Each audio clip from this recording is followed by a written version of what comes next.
Okay. All right. I would appreciate if you can put your phones to vibrate, silent, or anything but the Katy Perry ringtone that will come in at 17 minutes too. I've done enough of these to be able to predict. Welcome to Darwin Day. We hold this event because to any informed citizen in the United States, science should be important. The guy who we throw the other day for, Carl Sagan, said that we have created a society based on science and technology that understands neither, and that is a recipe for disaster. So we are here for Darwin Day because he is the core person in modern biology. And I'm incredibly happy to be able to present some of the speakers that we have today and some of the events. My next event after this, I will be reading the Sandwalk Adventures, a Darwin comic, which is about him having conversations with the mites that live in his eyebrow. Very funny stuff. In the children's area at 2:30. So, without further ado, I was chosen in order to open this up on Darwin, because on some of our traditional Darwin days, they thought we throw an amazing variety of things out, from defenses of evolution to talks on worm composting. And that is the reason why my wife made me move the Tupperware out of the kitchen, because the pasta started to mold up. But we need to focus on the man himself. Now, the problem is, and as someone who was also taught history, this is the problem you get with some of the founding fathers. There is a tendency to mythify and deify our heroes. I chose a clip from a Darwin movie which shows how very down-to-earth, admirable people can sometimes be turned into myths and legends. So I will start. Let me present Darwin as played by Dana Carvey for some idea about how we mythicize people like Darwin. No, that's the wrong slide.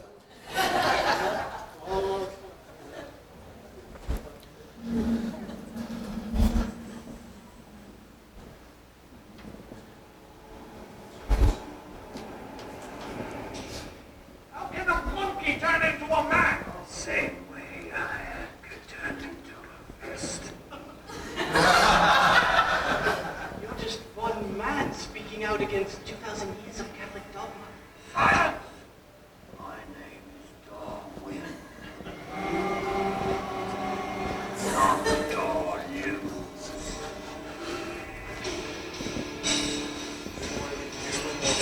More volume.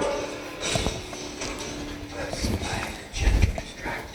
Ironically, the bishop won't see my Roman cross coming.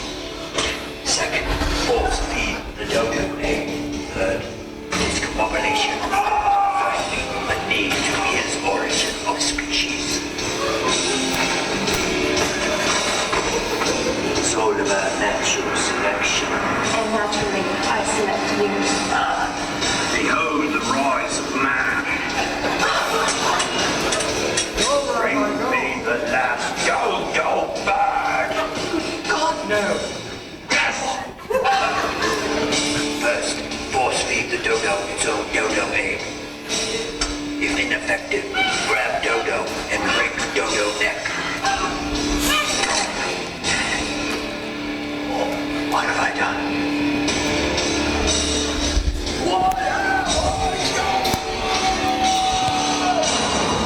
So, well, hopefully not as ridiculous as that, but I have to love the line, "My name is Darwin, not Darluz." I think you lost that in the volume thing.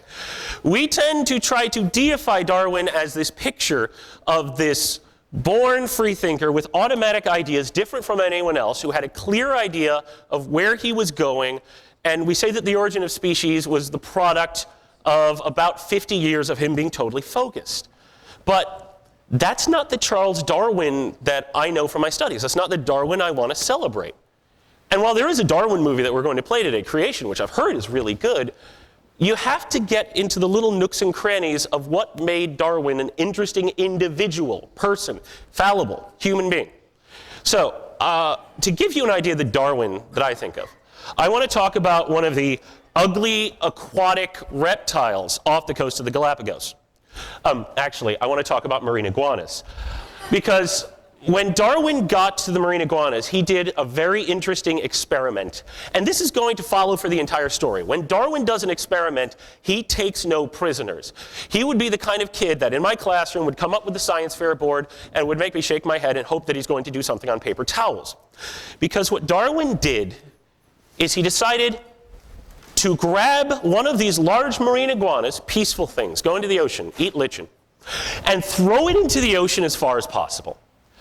And at that point, the marine iguana did not realize what was happening, because the iguana crawled right back up to Darwin. Darwin is a scientist. He needs repetition. So he picks up the iguana again and throws it, and keeps doing this, throwing the marine iguana back into the surf, and thinking, so these things go into the ocean, but they still think that land is the safe place. That's interesting. I like that. I like young Darwin. We have this idea that Darwin is a Santa Claus with a beard. But if we go, when Darwin hit the Galapagos, on all my videos that I show to the kids, the little cartoons show him as Santa Claus going to a funeral. But we're talking about a 22, 23-year-old guy who does absolutely silly and crazy stuff at times. So I don't want the idea of the old Darwin as the only Darwin, the Darwin who is stuffily posing for the picture. Because I think that we confuse the young and the old Darwin, when in reality he's a fascinating character. If they wanted to, in the 19th century, they could have had him as one of the stars of a 19th century Big Bang Theory with all of his crazy geologist friends, where obviously Sir Richard Owen would probably be the nasty and vengeful Sheldon Cooper, being he's one of the few men in history to make sure that his worst enemy in terms of the publishing world had his spine put in a museum after death when labeled very deformed. That would be the guy who would be hogging Darwin's couch. And let's talk about where Darwin comes from. His grandfather was a lunatic, and he wore that badge with pride because he had to be let into the lunatics. Erasmus Darwin, was part of a club called the Lunatics that would meet every full moon. He was a very successful doctor. He nearly miraculously saved a boy, and that gave him cred for the rest of his life. And he would meet with other scientists, engineers, at one point Benjamin Franklin, every full moon, and they would discuss what they would call back then natural philosophy, not necessarily science. Questions will be at the end. Trust me, because I've done lectures in school, and otherwise we're going to be here forever, but I want to. Trust me, I'm going to go through this. And he put the first things that Darwin would ever think about evolution in one of his books, Zoonomia. He said, would it be too bold to imagine that in the great length of time since the earth began to exist, perhaps millions of ages before the commencement of history of mankind, would it be too bold to imagine that all warm-blooded animals have arisen from one living firmament, which the great first cause, his capitalization, not mine, endured with animality, with the power of acquiring new parts? So this womanizing, incredible doctor is, quite frankly, this is the reason why I have a book at home where he solves crimes and fights the Loch Ness Monster, because he is absolutely worthy of this. And I recommend the amazing Dr. Darwin to anyone who likes a little bit of historical fantasy. Although Darwin never really got to know his grandfather in the flesh. He was raised by his father, Robert Darwin. His mother died at the age of 8. And Darwin said his only memories of his mother were of the days after the funeral. He had no real clear memories. His father was a non-believer, but kept that tightly under his hat. Joined the Anglican church, made sure that his family was going to church, and Darwin was, for most of his life, a mix between an Anglican and a Unitarian, a recent church founded by some of the founding fathers. Darwin, when Robert walked into the room, conversation stopped. He was so stern that his nickname was the Doctor, which would make... There is one adventure where Doctor Who teams up with Darwin and saves the Galapagos Islands. I've been meaning to get it. But this is the person that Darwin had to be underneath. And if we look at Chucky's early years, we can see the kind of person that Darwin is already forming. Likes collecting shells, collecting rocks, collecting coins, collecting stamps. Chemistry. Notice the nickname, Charles Gas Darwin. He and his brother Erasmus set up a chemistry lab on their estate since they were really well off. And so he was constantly fooling around with this kind of stuff. Dislikes. School. Darwin had the questionable benefit of a classical education. And when I say classical education, I don't mean the 3 R's, which really are just 2 R's. What I mean is Latin and Greek. At the school he went to, Darwin's curriculum was Latin and Greek and learning to read the classics, and he hated it. He claimed in his later years that he gained absolutely no educational benefit from it. So his father generally thinks he is a very poor student and prefers his older brother Erasmus, named after his grandfather. Now, the other doctor, said that you care for nothing but shooting, dogs, and rat catching, and you will be a disgrace to yourself and all your family. Told him that at 14. And I thought when my mom took away my Nintendo, she was being harsh. Because he would just wander along the estate and want to get in with nature. So at the age of 16, Robert Darwin says, this is useless, you're going to college. Sends him off to the college at Edinburgh. The big connection that people look over in Darwin's life when talking about it is that he comes from 3 generations of abolitionists. 3 generations of people who view slavery as the big evil. And we can see this because in college he immediately made friends with a black man in the early 19th century. And the way he talks about this, by the way, a Negro lived in Edinburgh who traveled with Waterton and gained his livelihood by stuffing birds, which he did most excellently. He gave me lessons for payment, and I used often to sit with him, for he's a very pleasant and intelligent man, John Edmonton. And seeing something as polite as this written about to a man of another race in early 19th century England is, it's almost beyond comparison. So while the rest of his compatriots may not want to be in the same room with, Darwin is sharing time with who may be the only freed black man in Scotland, learning taxidermy, because he's not fond of college either. College, bloody college, because Darwin quickly realizes, though he's going to be a medical student, he's going to stay a medical student because he sure as heck doesn't want to be a doctor, because he goes to his first surgery. Now, I have PowerPoints that I can download, I have videos that I can take, but at this point, where you need to pay someone to get a dead body out of a graveyard if you want to get it for this school, and you have to do it illegally, you have to have open surgery. So one day, Darwin goes into the surgery lecture hall for his first surgery. There's a little kid being operated on. There is no anesthesia. There are spurts of blood worthy of a Quentin Tarantino movie, and he runs out ill to his room. Charles Darwin realizes he will never be a doctor, but he doesn't tell that to his father. He tells his father that he's going to be, that he's still a medical student, because he intends to be. He intends to be a medical student as long as possible. Because his brother realizes, Charles, we're rich. We don't really need to do stuff like that. We're going to be cared after gentlemen. Just be a student until it's no longer possible. So let's talk about Darwin's favorite hobbies. His favorite subjects in school were booze, shooting animals, card games, and beetles. Now, when I say Darwin is crazy about beetles, I mean the United Kingdom is gonzo with beetles at this time. Beetles would be the Pokemon Beanie Baby. Everybody was collecting beetles. There were pictures in the newspaper of women with beetle haircuts. And I don't mean John, Paul, and Ringo. I mean like mandibles on top. So Darwin runs around collecting as many beetles as possible. There's a great story that shows that neuroses of wanting to collect everything. There's a lot of psychologists written after the fact who think that Darwin may have been an obsessive compulsive, because he sees this really rare beetle and he grabs it. And then he sees another one and he grabs it. And in that moment, that if it was on the Big Bang Theory, you'd have that second of realization while the audience laughs. There's a third, even cooler beetle on the tree trunk. Beetle. So he pops one in his mouth, not intending to eat it, but he's going to spit it out later, grabs the beetle. But this beetle has the fruits of natural selection, and it sprays this noxious substance all over his mouth. He throws it out and he spits it out and he loses all 3 beetles. This is what Darwin is doing at school. So very quickly his father realizes it and he transfers to theology. Darwin will spend 4 years training to be a priest. And this seems very cool to him, because at those days, priests very much, English countryside priests, dabbled in science, because the study of the natural world was the glorification of God. So he thought, I'll be out somewhere and I'll have plenty of time to run around and look at my beetles. But his grades dip in the second semester. He manages to get through not too good because he doesn't have math, so his father says, you need to find another opportunity, and Darwin finds it as a suicide hotline member for the 19th century. This is Captain Fitzroy, a sailing man inside the Navy. He has been tasked with mapping the coasts of South America. Now, what he worries about is cutting his own throat. The previous captain of the Beagle killed himself.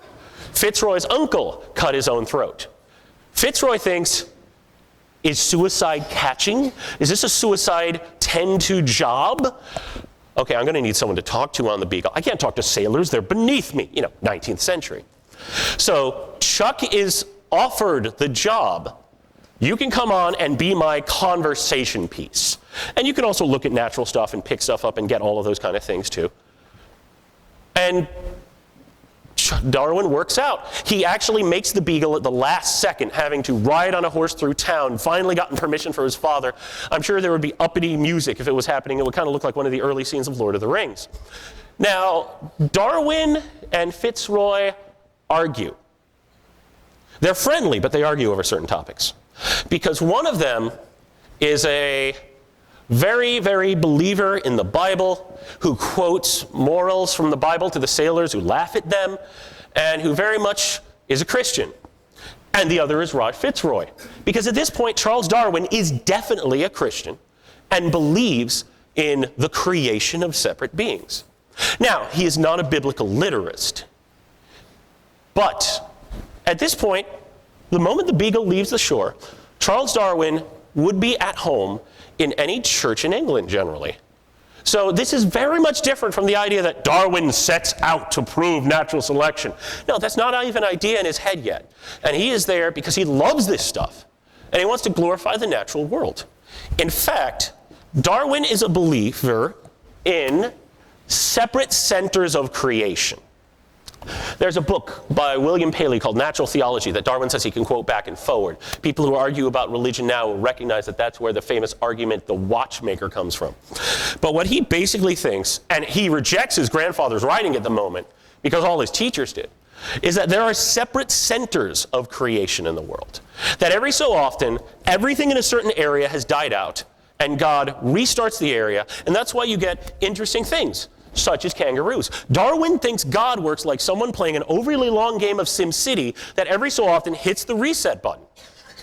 This is what Darwin believes when he first starts to hit South America. But his beliefs start changing. First of all, he is not a biblical literist because he is what we call a uniformitarianist, meaning he doesn't accept the idea that all of the things we see in geology are caused by catastrophes, such as, say, Noah's flood. He thinks that if you look at the rocks and stones of the earth, you can see that it was long processes over a long period of time. And he carries this book with him on the journey, and Fitzpatrick does too, and they're both huge fans of Charles Lyell, who's considered the father of modern geology. So they're looking around, and Darwin wants to check out geology, even if he had never written much about animals. For what he does with geology over the next 2 years, he would still be remembered in the textbooks. He'd be that small guy mentioned on page like 500, but Darwin is a geologist. However, here's some of the things he disagrees with Fitzroy with. First of all, Fitzroy is a phrenologist, and a phrenologist is one of the person that thinks, if I feel the bumps in your head, I can tell what kind of person you are. The way you get into Sherlock Holmes story where people say, you have a sloping criminal brow.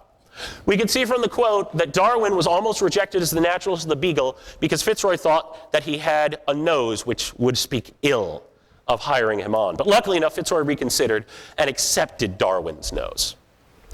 The big thing that Fitzroy and Darwin disagreed on was the question of slavery. Darwin's a third-generation abolitionist. He has been raised with his sisters to be told that slavery is one of the greatest evils on the planet. But there are two thoughts about slavery at this point in the Western world. You have pluralism and you have unity. Fitzroy will become, and many Englishmen, more than others, are pluralists. They think there are multiple creations of humans. They would say that an Asian, an American Indian, a British person, and an African are all separate species of humans. Whereas Darwin, at the moment for religious reasons, because of he thinks all races come from Adam, believes that all men are basically brothers, that humanity is one species. And they get into an argument in which Fitzroy says, well, I was at a place in which the slaves said that it was a great thing to be a slave and they would never complain. And Darwin said, do you think they'd say it if the master wasn't in the room? Fitzroy gets so mad, he basically exiles Darwin for his cabin for a few hours. And Darwin sees that he is so mad that he worries that Fitzroy's not going to talk to him for the rest of the journey. But Fitzroy is a gentleman, and they eventually make up.